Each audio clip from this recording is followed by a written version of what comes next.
Hi, thanks for watching. Okay, now that I've kind of laid out the sort of my sort of phenomenological theory of cluster B, um, and I've sort of laid out, one technique that may not work for very many people, or maybe for some, or maybe for I don't know, but it's worked for me. This idea of being in touch with being itself. This idea, kind of borrowing from Martin Heidegger, this idea of a part of us that sort of resonates just with being itself, and that can be sort of an entry point to sort of maybe express sort of a baseline, sort of a disinterested baseline that can sort of add space to our personality elements. The idea is that it just gives us more. It gives us more space, more room for deliberation, for bargaining, for thinking ahead, for more kind of foresight, really just more potential, and not just being purely reactive. Okay, so that's sort of my phenomenological approach to the whole cluster B experience. But as soon as we introduce the idea of a space making technique, we do have to confront the fact that our native personality elements may actually resist, oppose, not recognize, or just not be inclined to any kind of anything that sort of pauses or causes anything that could be seen as a doubt, or a lack of wholehearted, what do how would you say, I mean, there are things in us that can resist being doubtful, being hesitant, having a pause, reflection. Just reflection in itself would be anathema to some of the parts of us that really are just ruthlessly dominant. And so we have to be very careful that we can't be glib, or think it's easy or facile to get into a place where we're introducing sort of space, and also we can also sympathize that space is maybe not appropriate in certain circumstances. If a person's personality elements are configured to combat or adversity, or intense competition, it may not be appropriate to have the palm open and the flower open. So we have to respect all those things. But the whole point is to say that we immediately start confronting, in the phenomenological picture of the mind, we start confronting a lot of elements, autonomous elements in the mind that can be, you know, that can really have a lot of power, and not just in our own mind, but also between people. Okay, so to me, this opens up you open up phenomenology, and you open up the question of what I call witchcraft elements, or native mental craft elements. Okay, call it what you want, but these are craft elements, and they're hereditary. I mean, we've inherited them over thousands of years, and they're very powerful. And you don't have to take a seminar or go to a class to learn these things. You have uneducated people on the street that just spontaneously know how to lead a gang. And how could they? They didn't read a book to do that. They inherited that. That's an inheritance that comes from gangs that may have existed, 50,000 years ago or whatever. So this is very powerful, well-defined stuff that kind of comes in the endowment of the of our mind. So anyway, I want to get a little more into these things, because I think if we don't really understand sort of the witchcraft elements or the mindcraft elements, we're not going to really have a sophisticated, or a mature way to approach, introducing things that would give space, or we might not even see the motivation. So we do have to, unfortunately, kind of get into the area of the witchcraft, so to speak. And I think, there's all kinds of witchcrafts. I mean, the crafts can just be how we lens, how we see perspective, how we dissociate, how we kind of alienate, mentally, how we look down on things, look down on people, look up, are intimidated, see things close up, more intimidating, far away, more more alienated. These are lensing uh, operations that actually occur through things that are already in our brains, and they're inherited. Okay, so they're like inherited faculties or craft elements. But one that's really important that is not really part of the lensing is something that I think of as flooding. Flooding.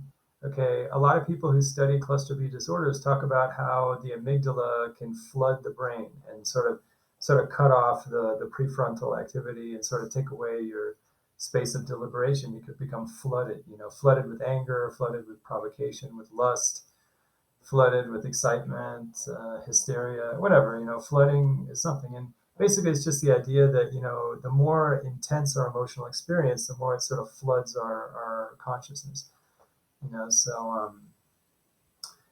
So basically, even babies, some babies, with the way they cry, they can induce a flooding in the people around the baby.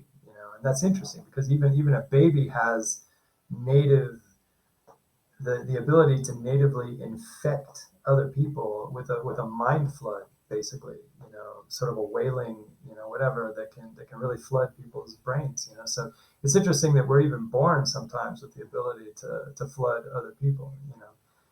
And so anyway, I think this is an important witchcraft element because I think people that are naturally good at dominating and intimidating other people, they can flood them with fear. They can flood them with intimidation. They can flood them with their own, the largeness of their own charisma or presence, whatever. And so, flooding, or even like say someone who's naturally very beautiful, just the beauty can flood somebody, whatever, in many different ways.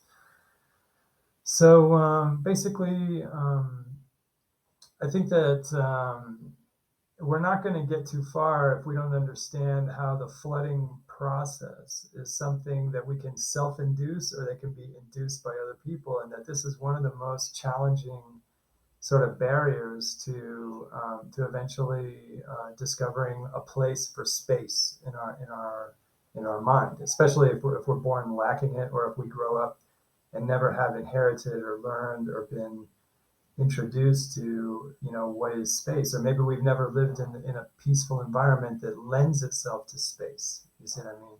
To say the flower opening, or a place where the mind can sort of open up. So unfortunately, we do have to see that there is this flooding tendency, and I think that I propose, and I think we should consider the possibility that this flooding does have a purpose. And I think that because we are social creatures, and because we have inherited a tradition, maybe pre-civilization, that only a very few people in a social group, let's say a native Aboriginal human group, only a few people can really be leaders. Basically most people have to be followers. And what is the best way to get people in the following position but to flood them so they don't have full autonomous cognition? You see what I mean? So and you can even see the flooding as having like having like a utility in a social situation, which is it sort of puts people down. It sort of takes away something in their mind, and it sort of collapses them and makes them temporarily like they have a personality disorder. Similar. So basically, the flooding has the effect of taking us out of our own autonomy. And so then we become followers. Followers of what? Followers of the fear, followers of whatever is dominating us, or followers maybe of our own personality, which is interesting. If I self-induce the flooding in myself, I then become a slave to my own reactive faculties. In other words, I become a slave to my own reactions. And my behavior now is controlled just by my reactions. I don't have the reflection, or as much reflection, or as much bargaining space. And so even if I self-induce the flooding, even if the flooding is self-induced, we become followers to our own, call it the primitive parts of us, So that's very interesting, and I think it does right there. Looking at this from this phenomenological perspective, this phenomenological approach, we start to see that we are not one. one is not what we are. We are many. There are many things inside of us. Even the primitive parts of us are multiple in their elements. Okay, but if we were to add space and have that part of us that's the Dasein, that's part of the sort of resonant with being itself, that would even be another dimension to us. So we have many, many different dimensions and many different elements.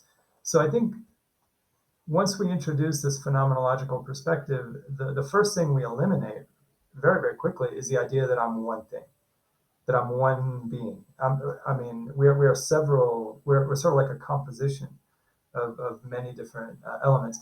And that's actually, that makes a lot of sense, because even in biology, the cell of any animal that has mitochondria, even the cell itself is not really one organism. It's actually multiple organisms inside the cell. Okay, so even the smallest constituent of our biological being, our biological constitution, um, that is actually a component of different primitive organisms come together in the cell, because the mitochondria in our basic cells is actually an ancient bacteria that got swallowed into another organism, and then they started duplicating together as a dual organism. And so if you think about it, even at the cellular level, we're not one thing. We're actually multiples. You know what I mean?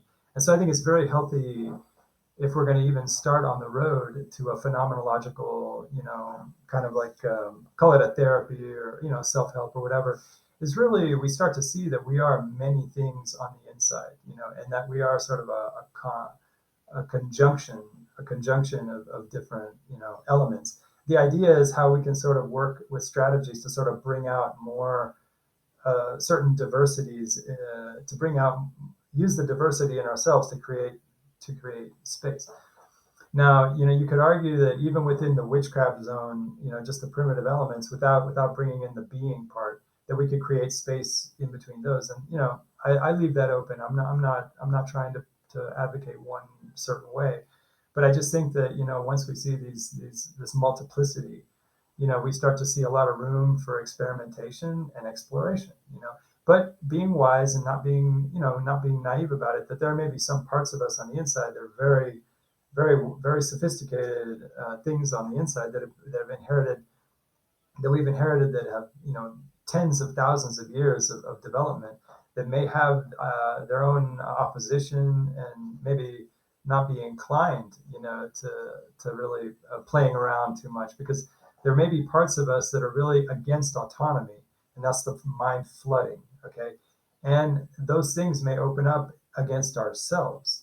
Okay, the flood mechanism may operate against ourselves and induce in ourselves a loss of autonomy.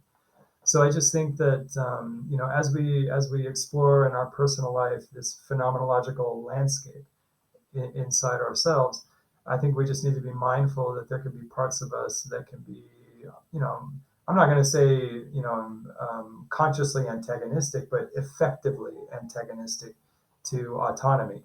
And that, whenever we experience the flood, in ourselves, the flooding of intensity, emotional intensity, that we can almost see that as something in ourselves that's working against autonomy. It's sort of like, it's the mechanism that creates slaves. It's the mechanism that creates followers, is the flooding, because that takes away the full spectrum of prefrontal deliberation and reflection that would actually allow for legitimate autonomy. So all these things we need to keep in mind. And I think I'm going to kind of stop here with all my theories and stuff. I think everybody has to figure out for themselves. I just kind of lay out the platter, and everybody can just sort of decide if they even like the idea, and if we all have to explore on our own these things, and nobody can just serve you up a trite recipe of how to be healthy, because everybody's different and everybody's going to have to experiment with these things. And I'm not in the business of trying to give like a solid recipe. It's not like that. They're just ideas, and everybody kind of has to figure out that for themselves. So I think I'm going to stop here with all the theoretical stuff. And I think I wanted to take a few next videos to talk about maybe some pop culture, true crime kind of stuff. just to kind of, yeah.